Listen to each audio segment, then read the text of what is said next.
So the perspective warp tool is a tool that I'm not sure if many people know about it. They know about it for stretching buildings out and other things in Photoshop, but it can also be used to manipulate an image to where it looks like it was taken in a top-down position. And this works for all kinds of logos, and we'll do some examples here. So I was sent this image. What we're going to do is we're going to open up the image. We're going to go to Edit Perspective Warp. And what you're going to see is you're going to see a little icon change there. And you want to click somewhere on the image, preferably within the area that you're going to try to straighten out and flatten and make it look like it was taken in a top-down. Once you click once, left click once, you're going to get this box. And what you want to do when you get this box is you're going to take the corners, these are movable corners, and you're going to bring them, and I'll zoom in here, you're going to bring these little nodes over to the corners of the area that you want to straighten. So I'm just taking my time here. I'm bringing those nodes over to the corners here the best I can. All right.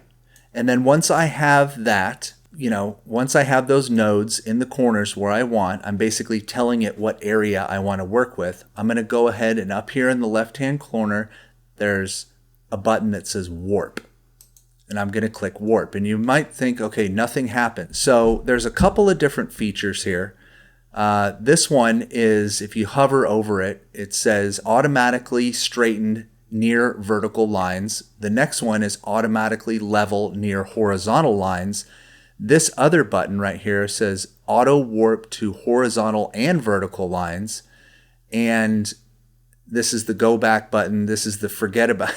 This is remove warp. The middle one is cancel perspective warp. And then this check is when you have it the way you want it. You go ahead and hit check and that's it. So I'm going to zoom back out. And the first one I'm going to try is horizontal and vertical. And we'll just see what that does. Okay, so that was pretty amazing because what this basically does is this tool is a little bit fidgety sometimes. That pretty much did exactly what I wanted it to do. There's always going to be a little bit of warpage, but for the purpose of getting this logo looking as it was taken with a camera straight overhead, straight down, that's about as good as you're going to get.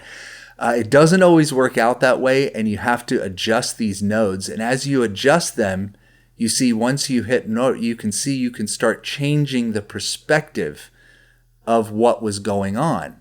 So you can actually fine tune this to get it as flat looking as possible before you hit the check button. If I take this node, it's like I'm almost working with a 3D plane now. It's a very cool tool, and it's very helpful for when you have this situation.